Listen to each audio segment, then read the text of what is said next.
UGC के नए नियमों पर रोक लगी हुई है और अभी भी इसे घातक बताया जा रहा है। ये किसी के खिलाफ नहीं है, तो जो घातक बता रहे हैं तो क्या उनको वो रियलिटी पे बात कर रहे हैं या हवा हवाई में बात कर रहे हैं? जो विरोध करने वाले लोग हैं वो लोग हैं जो चाहते हैं कि जो डाइवर्सिटी है वो नहीं हो पाए। जिस तरह से ये लोग गाली दे रहे हैं और खुलेआम गाली दे रहे हैं, लेकिन इन पे ऊपर एक भी एफआईआर नहीं हो रहा है। ईडब्ल्यूएस पे इनका मुंह पे जिप लग जाएगा। ये बेशरम लोग हैं, थेथर लोग हैं।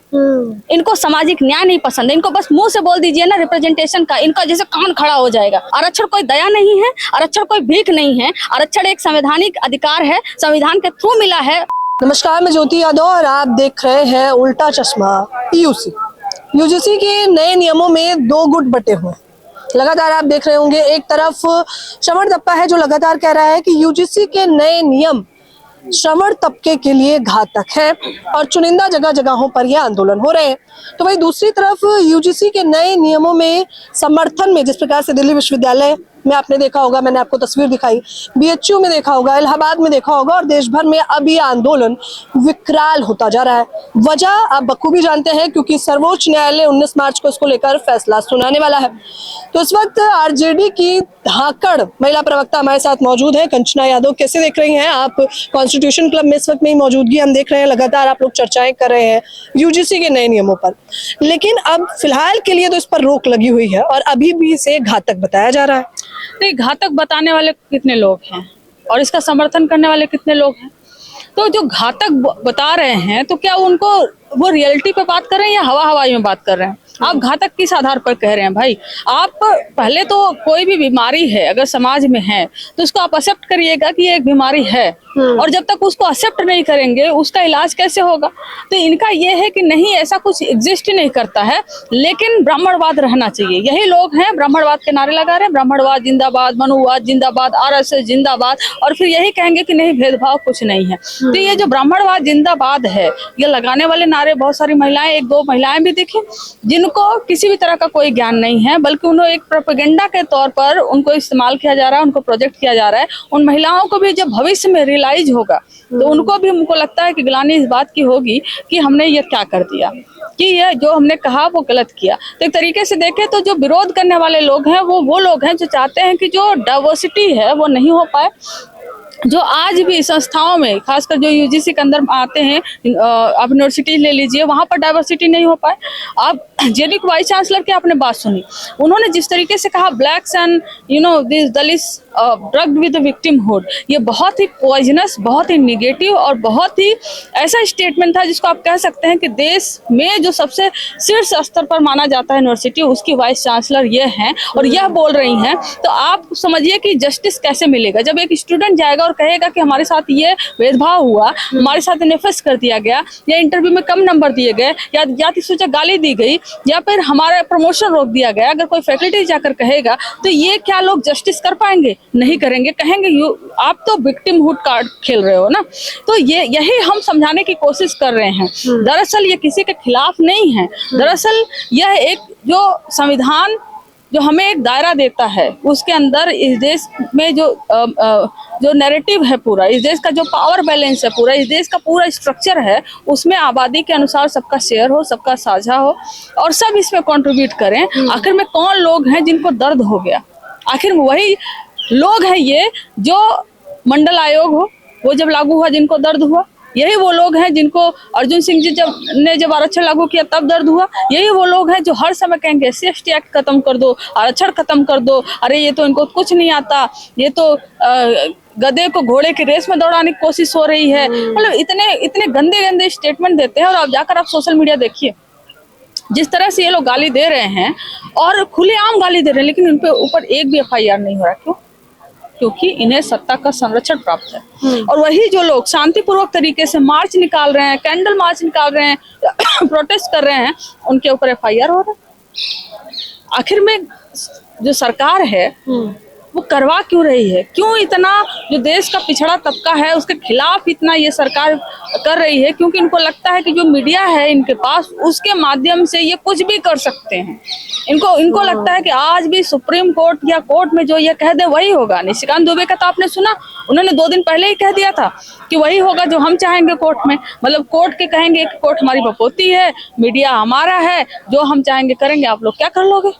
अच्छा कंचना, मैंने दूसरा पक्ष भी कवर किया जब ये लोग जंतर मंतर आए थे, तो उन लोगों का कहना है जो विरोध में है यूजीसी के नए नियमों पे, वो कह रहे हैं कि ये लोग समानता की बात करते हैं, बहुजन समाज के लोग, लेकिन सबसे ज्यादा असमानता तो हमारे साथ हो रही है।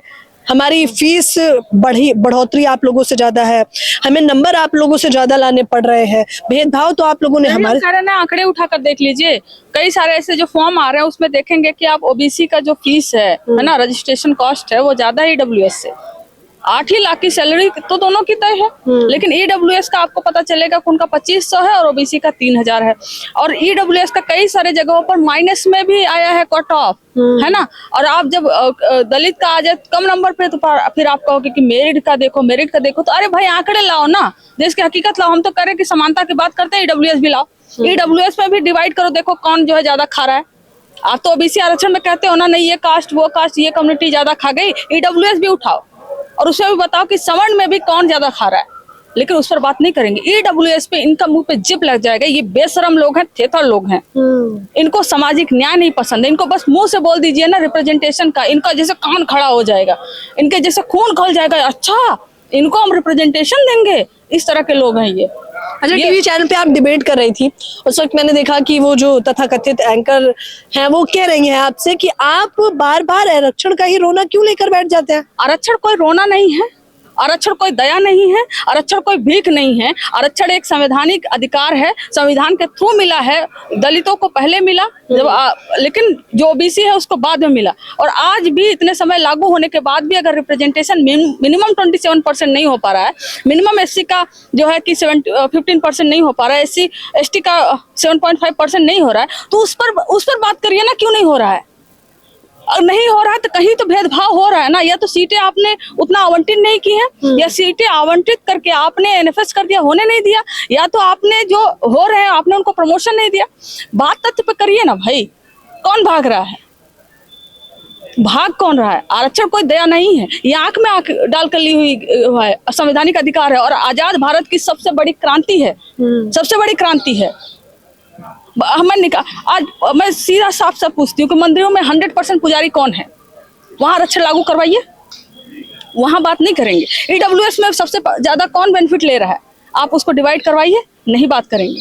आप बोलिए ना कि आज भी सुप्रीम कोर्ट हो या हाई कोर्ट हो, कोई भी कोर्ट है, वहां पे सबसे ज्यादा जजेस कौन है, और जो महिलाओं के लड़कियों के खिलाफ यह बोल जाते हैं कि अगर आप उसका पजामा खोल देते हैं या आस्तन उसका ग्रैब करते हैं तो ये रेप की धमकी नहीं, वो लोग ऐसा बयान देने वाले कौन है। आज अगर कोई पिछड़ा, कोई दलित, कोई आदिवासी ऐसा बयान दिया होता तो यही पूरी मीडिया, यही पूरी लॉबी आज उसका पोस्टमार्टम कर चुकी होती, लेकिन इस पर नहीं बोलेगा कोई।